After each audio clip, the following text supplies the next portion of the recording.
So today I want to broach a topic that may be a little bit sensitive, but it's something I've been extremely passionate about for a really long time. And that's this diagnosis of ADD or ADHD that we're putting on these boys. And I've had an opinion about this for a long time. As a pediatric chiropractor, I take care of a lot of kids. I've had a very strong opinion about this and the way that we treat these boys and the way that we look at these boys. But the man with an experience is never at the mercy of a man with an opinion. And now I have an experience because I have a 5-year-old boy. And I will tell you, he's absolutely nuts. All these boys, they're absolutely nuts. They're off the wall. They're crazy. They're animals. There's no other way to describe them than they're animals. But here's the thing. I also believe, if you know anything about me, I believe the role of men in our culture is extremely important. Having strong men in our culture is what creates strong families. It creates strong communities. It creates a strong country. Having strong men within the fabric of a community this is backed by social science, a lot of different studies. That's not really debatable that having strong men within a family and community is a great thing for the community. But I believe that there's been an attack on men over the last couple decades. It's no longer cool to be a strong household figure. It's no longer cool to be a strong man. It's kind of been frowned upon. Every TV show, the man is the one that you're laughing at. There's the butt of a joke, and just a lot of other things in culture trying to strip away masculinity. And that's on the adult side, but I believe this is bled into kids as well. A lot of the most successful entrepreneurs, business owners, people that are at the top of their fields, if you talk to them, when they were in school, when they were kids, they were labeled with the worst ADD. They weren't good kids. They weren't good students. And maybe some of them were put on medication. Some of them were just told that they were told that they need to have this label, or they were different, or they just can't. Spoken negatively about because of what their natural reaction or their natural process of growing up looked like. And this is different for everybody. I understand. You might be watching this being like, you don't know my kid. You don't know my son. And I understand. This exists on a spectrum. And there's 3 things that I want to talk about specifically that impact these kids. And the 3 things, you can move the meters up on one of the 3, all 3 of them.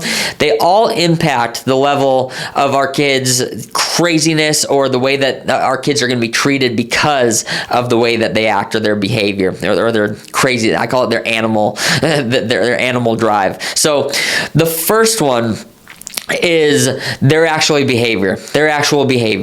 Some kids are naturally a little bit more docile. Some kids are naturally just a little bit higher energy. There's obviously, this is humanity. Some kids are really high energy, some are lower energy. Even those lower energy ones, while they're going through the age 5, 6, 7, they're still crazy, right?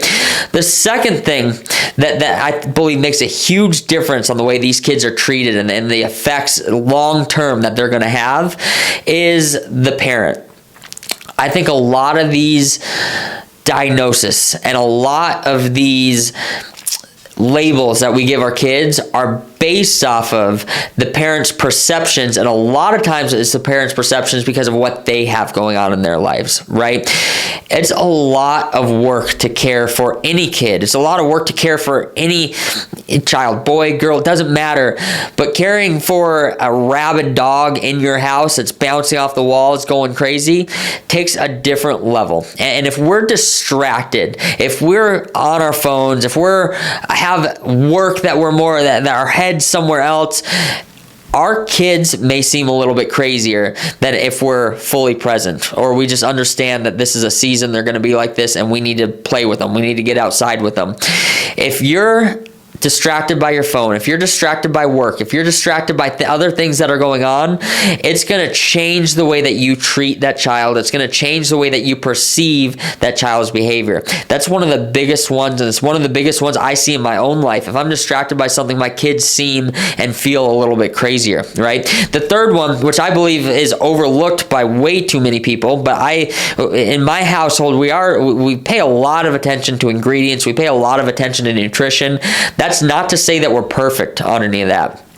We just pay attention, so when we poison our kids, we can see it and we see the effects. But there's so many things in these kids' food, even just things that are advertised as health foods, that change their behavior drastically. The things like the dyes, the things like processed sugars, the things like processed flours, all these things are going to influence this kid's behavior. So when you put all these things together, your kid's already a little bit crazy, you're distracted, you're addicted, maybe addicted to your cell phone a little bit, and we're unintentionally poisoning our kid to a degree that's changing their behavior, we're going to look at that kid like there's something wrong with him or her, right? And there's not anything wrong with him or her. That's their natural. It's just inconvenient for us. And I think the inconvenient for the parents is what leads so many people to thinking that there's something wrong with their kid, or they're passing it off to a doctor saying, I want this behavior I don't like, so I want it to go away. And the sad thing is, the thing that I'm really passionate about is we put these kids on medications that are changing their brain. They're changing their brain chemistry, and a lot of times when you change the physiology in the brain, you can't come off that medication and suddenly go back to where you were. That's why at the very beginning, when I talked about so many of these CEOs or entrepreneurs or business owners that have gone through that, and a lot of times their parents put them on medications. And here's the thing, parents want to do the best things for their kids. A lot of times we're just ill-informed. So if we've done that, if we put our kid on something, or the doctors put our kids on something, we've gone through with it, a lot of times that might not have been the best thing for your kid, but you were trying to do the best thing for your kid, right? So the biggest thing with that, a lot of times that leads to a change in brain chemistry, which down the road will lead to things like depression. And it leads to things that require us to, now we are on a whole different regimen of medications that are changing our brain chemistry, that are changing our physiology, because we're having to correct for problems that were created when we were kiddos. So my recommendation is for parents going through things like this, ask questions, right? Ask questions. There's so many parents that I have that come into my office that say, hey, the doctor wants to put them on this medication. There's no way I'm putting them on that medication. And then they suffer out a couple of years, and that kid goes on to be just fine. He turns out to have some of the best grades. It doesn't, all these things, right? Be the parent. Ask questions of your doctor. Be skeptical. Anytime there's a doctor wanting to put your kids on anything or inject your kid with anything, always ask questions and be skeptical, because you can't go back the other way. You can start giving the kid medications and stuff. You can't ever undo that. You can't ever ungive a kid medication. So just a couple things. A couple things to think about. If there's ever any way that I can help, any advice, any questions, any clarification, always just let me know. That's why I do what I do. I love to be able to help. If you guys need anything at all, I look forward to being able to help you guys. You can drop me an email, drgalen@adioaz.com. You can follow us on YouTube. You can follow us on Facebook. You can like, subscribe, share this channel. I appreciate all of it. You guys have a beautiful rest of your day.